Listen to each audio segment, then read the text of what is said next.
Hi, I'm Alex Woods.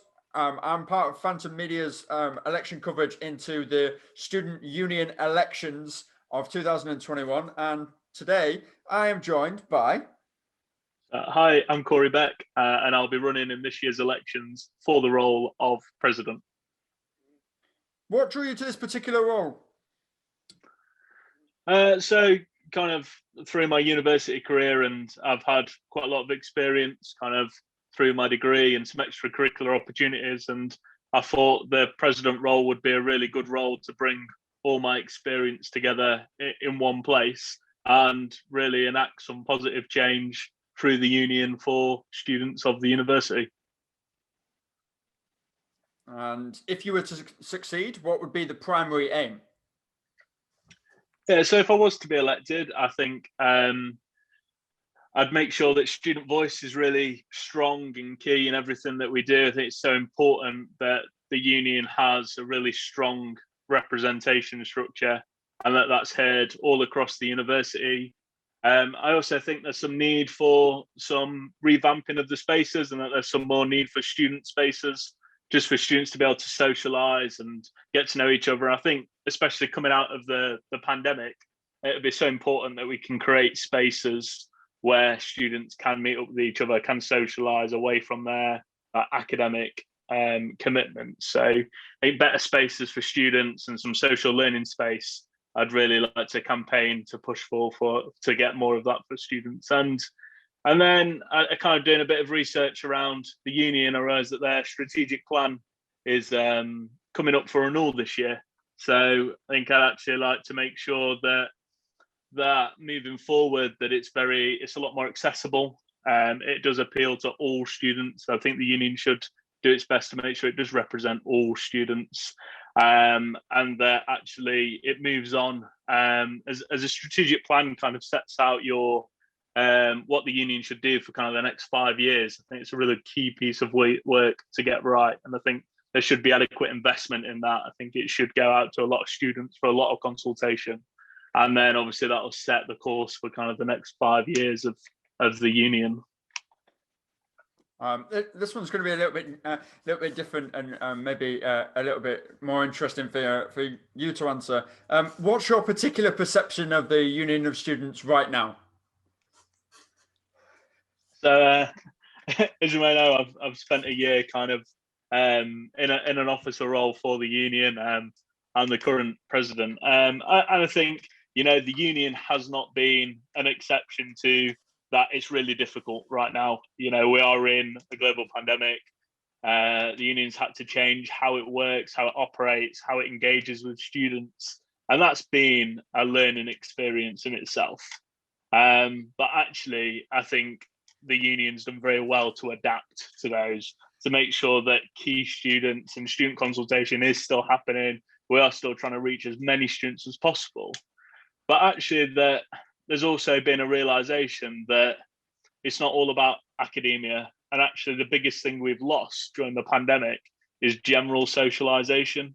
So, and I've seen that there's been a bit of criticism that, we ran and invested in a refreshers program, or we held kind of handing out pastoral loot boxes to students. But actually, that's been the biggest deficit from the pandemic, is actually that pastoral care. How do we engage with students? So I thought it was actually really important that we do something that draws people away from their screens, that gets people out of that habit of just being in a lecture, into a seminar, into FaceTiming their friends, into then going on a Zoom quiz with their family. What's beyond that? Where can I go for a quick 5 minutes of yoga if I've got a quick break? Like, what am I eating? How's that helping? Should I be going out for a walk every day? And actually providing some really basic advice, but actually even, as just a general individual living through the pandemic, it's helped me so much. And that I know if I don't go out for a walk every single day, I actually get quite groggy and annoyed and frustrated. And if I don't eat healthy, I also get quite annoyed. And, we're not surrounded by the same social cues. It's really important that we do try and get out and do those things. You're not walking around the atrium and seeing 5 million water fountains. So actually, having a glass of water at your desk that's full all the time is really important to make sure that you're hydrated and you can function as you would. Whereas if you walk around the campus, you'd go, oh, there's a water fountain there. I need to drink some water. So actually, while it's not been all about business and academia, actually I think it's really important that we did place a good focus on that, because it's not really a university's place to send out, you know, loads of extracurricular stuff. That does fall within the union. But absolutely, you know, going forward, still plenty of room for improvement, still plenty of learning to be had. And what can we take forward that's been really effective, and what can we get rid of that just didn't work? And that actually really rolls me on to my next question superbly, and brilliant. Thank you so much for that. I really like it when that happens. As you've just said, get rid of things that did not work. What would you change if you could? I know that there's not an awful lot to look back on and go, oh well, let's focus on this negative there, because that isn't exactly great for moving forward or doing anything like that. But just for this purpose right here, is there anything you would in particular change? I'd change if I could. I think as I've gone through the role, I've learned how much I can push and push more, and kind of when is it okay to really drive something forward, and actually when is it just not appropriate and you have to really back off. And actually I think that some things that happened we could have drove a lot harder on than we did initially. And actually a lot of it came from, we've got to have a really strong structure. Okay, like if we'd have no way to hear and find out what students are saying, and when I say students, I mean all students, like, you know, it's no good getting 5 messages about an issue, because while that issue is important and it can be dealt with, actually some of what we're talking about is getting right to the top level of the institution, and 5 people out of 20,000 isn't a huge proportion. So we need to have effective student voice that's really representative of all students. When we've got effective student voice, things to change are so quick. I can go like, look, 80% of students want this, okay? And that 80% is a large number. That's 80% of 20,000, not, you know, 5 of 20,000. So what we have changed, what does need to change, is that student voice structure. How is representation embedded in the union?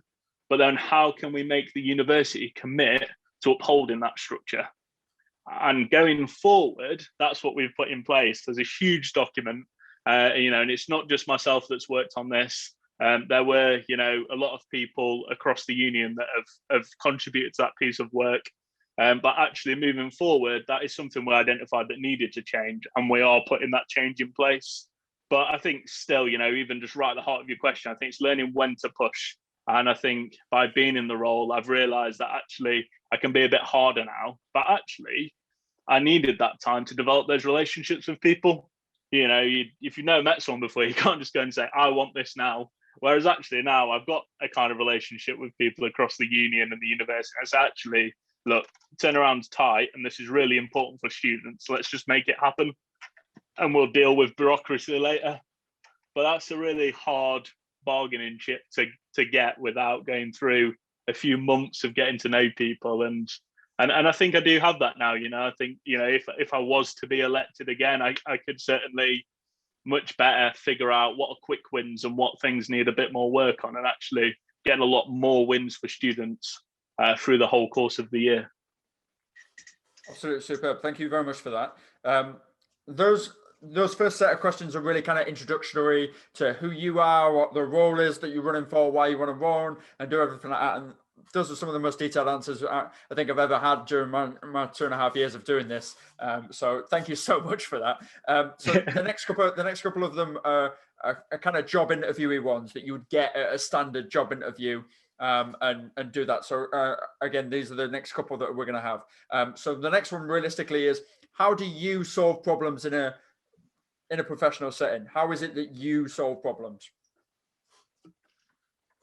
So I have a lot of trust in the people around me. You know, I think going into the president role, you've kind of got 3 vice presidents under that kind of full-time officer structure. So many part-time officers, program representatives, there's people in the union that have been there for a long time. So actually it's about dealing with the facts and finding out what's in front of me first. And like I said, about being quite data driven and figuring it out. I think, you know, go out to students, and I'll always advocate for that. Like, let's find out what the students want and need and what's their potential outcome. And that's something that I ask a lot. I think you've got an issue and you can look at the issue, that's fine. But what's the perceived solution? Because you can work a problem and come up with 5 or 6 different solutions. And actually, there's probably only one of them that the issue is wanting to have as a solution for those students. So I think right at the start, I'll always ask, and what are you wanting to get out of that? Like, if you could have anything, what would you want? And then I think, using the people around me, using the voice that we gather, the data that we set, we can then map a plan to that. And actually being really honest, actually saying, okay, I can see where that's coming from, but maybe that's unrealistic, or maybe that's not achievable. What about something else? Or would this satisfy that? But in terms of problems, yeah, I mean, the people that can't work in my team, I don't really see them as problems. It's about working it, figure out and getting to the solution. It never really comes through as a problem per se. Okay. The next one is, as you know, and as a lot of people know that work around the university, when you are elected president, if you were elected president again, there is a lot of publicity. You have a headshot, and that headshot is used again all year. So make sure your hair is exactly how you want it, and it is everywhere. You turn around the corner, you see a picture of the president, you see a picture of the VP Education, VP Activities.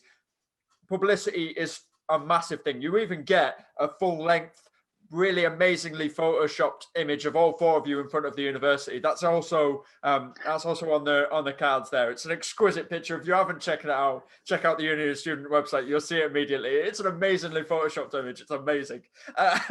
But that is something that is a day-to-day thing within running president, is the publicity that you guys have to deal with. Students knowing who you are every single day. How is it that you deal with that, and how would you deal with that again next year? Yeah, I mean, photoshopping and having photos everywhere definitely is written into the contract somewhere, I'm sure. It just surprises every time, I go on the website for a bit of information. I'm like, oh, that's me. You never really, it's one of those things that you do take the job. I think the president role is quite, seen as the almost figurehead, if you will, of the university. And I think actually what I take from that is it's really important to understand what everybody in the union's doing. And it's not about me going to talk to publicity and the radio and the TV about me. It's about talking about the union and really taking on the union as a part of you, and make sure that you're representing everybody that kind of comes in that. And it's something that I try to do every single time is, we've done this, we're working towards this, we're looking at this, because it's not just me, and it's unreasonable to think that one person in the union's doing all of these things. It'd just be impossible.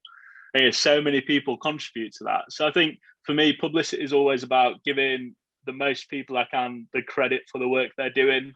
I said it earlier with the representational policy when I mentioned it, actually that was a whole union effort with a lot of people contributing to that paper. But I've, in my role already, I've kind of hosted royalty and the Duchess of Cambridge, and I think it's just actually the opportunities are amazing that come with this role, and just really championing the union is something that I feel like I do quite strongly, and it's really important that our external image is appealing, is attractive, and like you said, people do know about us. Because if students don't feel comfortable or aren't bringing that voice through, then actually we're a little bit ineffective. Okay, thank you for that. Now, in the current circumstances of coronavirus and COVID-19, it has impacted students. We would be silly to say it hasn't. It has impacted students. It's also left a hell of a lot of students highly concerned about not only their student experience, but critical of the university's response to COVID-19, how their education is going to be, and doing everything like that. What do you in particular think the University of Students should do in response to students' concerns? So the biggest challenge with the pandemic has been that the situation's ever changing. We even when we had this kind of 3 weeks notice that there'll be a roadmap, no one knew what that roadmap would be. no one knew what he was going to say. And every time he speaks, it's anyone's guess what could come out of the government's mouth on that day. I think that's been the absolute challenge. But what I don't think people have seen is, and this is me talking about my experience in the role currently, but also to use that going forward, is the amount of work that goes on in the background. I don't think it's necessarily reasonable or right to expose students to all that legwork. And I think whatever we do put out there has to be worthwhile. But I think there's a halfway point that we haven't quite mastered. And there's got to be a point at which you're not just telling people about everything and anything you do, but also you're not just giving them such a high level that they don't think things are happening underneath that. So, this year, for example, and even for the return that's going to come in the next few weeks, we'd hope, is that there's 5 or 6 different scenarios. And it's not a case of writing the scenario. It's this is the guidance, this is how it fits in. We're going to action scenario C and just go with it. And I think we could do a lot more in actually telling people that these are all mapped out. These are all ready to go. Here's what they are. Here's what they're contingent on. And this is our intent. Because ultimately, you want students on campus. Like, I went up to pick up some post, and to see nobody there is just not the campus I remember. It's not the student experience that people want. And like you said, it has affected everyone. It has affected students. And actually, as we begin to get more of a picture from this roadmap, I think there needs to be some really honest conversations had about what students need and want. So, for example, if, and I hope it doesn't happen, but if there are some students that can't return, for the majority of the year, then actually we need to consider lobbying the university for some further rent waivers and rebates because they're not using that accommodation. I think fees is an interesting one because a lot of students don't directly pay their fees to the university. You loan it from the government and then the government allocate funds. So actually, if you was to rebate fees, A, a vast majority of students wouldn't actually receive that money. B, a lot of universities in the country would probably go into liquidation. But actually, there are a lot of students that are self-funded, are international, and don't fit in that category. And actually, we need to disaggregate that data. We need to figure out what students are, what they need, and what they want to come out of it. And then we need to present that, but not as a wholesale. It can't be every single student needs this, this, and this, either refunded or back or recatered for. Actually, we might find that some practical students just need some extra time, some extra free space, some extra weeks where they can develop their professional portfolio. And then they can take that out into industry. That might come with other things, but actually there's a lot of things that we can do that aren't monetary, that aren't resource heavy, that aren't bureaucratic. And actually the other things that are those things might take a little bit longer. But like I said here, it's about getting some real quick wins. It's figuring out what students really need and what do they need now. And then it's dealing with all the other stuff in the background. As you know, lobbying the government, like I have done in my role. I've written to 2 local MPs. I've met with one of them. I'm yet to meet with the other one, but I'm following up that this week. That is really process heavy and really bureaucratic and such a minefield to navigate. Like, I think looking at the email addresses for the local MP, I got about 6. And I was like, you know what, I'll just email them all. Someone will reply to me. And the next question has been absolutely eviscerated within that really amazing answer, because like the next question was like, how would the role that you're running for support what you've just said? And just try and walk me through it, because essentially what you've just said there is everything that you've done this year as president. So as a president and as a president should do, what is it? Is it you're arranging all the meetings, you're arranging these, you're speaking on behalf of every single one of the VPs there. What specifically is it that you have to do to make sure that not only the union's voice, but our students' voice is heard? Is it arrange meetings with all these local MPs, speak to everyone at the university? What kind of role is that? It very much depends, and it changes almost daily, I think. well, I know it changes on a daily basis. It depends what it is. For example, sometimes it's empowering people to actually have those conversations on their own and realize what that means. So, for example, another VP, we noticed that the report and support system for students that were, experiencing perhaps some harassment or abuse on campus, there wasn't a very effective way to report that to the university and be supported with that process. And actually, that's not something that I know a lot about, but actually my role there is to guide that member into having those conversations themselves, and sometimes just saying, CC me in the email, because sometimes, that's just a little bit more powerful, and that could be anyone, but just dropping someone else and being accountable to someone else. And often having conversations right at the top of the university, but then maybe they're having a conversation 2 levels down, and making sure that you're really on peace with each other. Because by the time it gets to the right at the top and you think, oh, well, maybe that's not quite right, it's so hard to undo at that point. So it is having a bit of a eyes in your back of your head and having a bit of a finger on the pulse of everywhere. But then actually it's empowering people and trusting people. And this goes right down to even our part-time officers and our program reps, and saying to them, like, ultimately, you've run on a manifesto that you think students need, and we want to do everything possible for you to make that happen. And, that's included making sure there's extra resources there for them to do that. There's people for them to talk to, there's links, there's money. And actually, you come to us with an idea, like come to me with an idea. I said this last week. If you want to spend that money, like come and spend it. Like, tell me what you want and what you want to do with it. And, I'll do everything I can to make it happen. And I think it's empowering people, but then it's also backing them, because not everything's going to work. We said it earlier. You learn some things, you sack off some things, and you take some things forward. And actually, though, you never know whether they're going to work, especially if they're innovative ideas and they're coming from part-time officers or program reps that probably haven't got as much experience. Then there's a high risk that probably they might not work, or they might not have the perceived impact they want to. But actually, that's a risk perfectly worth taking, and people are never going to get that experience if you don't give it them. We see that with the graduate job market, don't we? We're like, go get a job, you just finished university. Oh, but you need 5 years experience. Hang on a minute, it's a graduate job. What are you asking 5 years experience for? I've been in education. Exactly.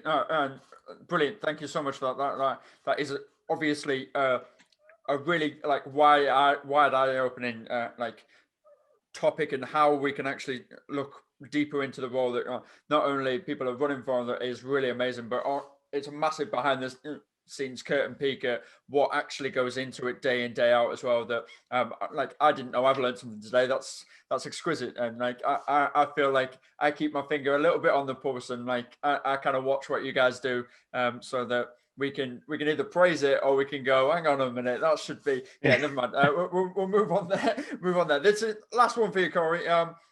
This year we have been virtual. We have been all through these screens and everything. As much as I'd really love to do this face to face, we can't this year. So there have been a lot of lessons that we've taken from being all virtual. There's been a lot of things that we've learned, and there are some things that we have taken and we've learned from this year that we can move on into the next year.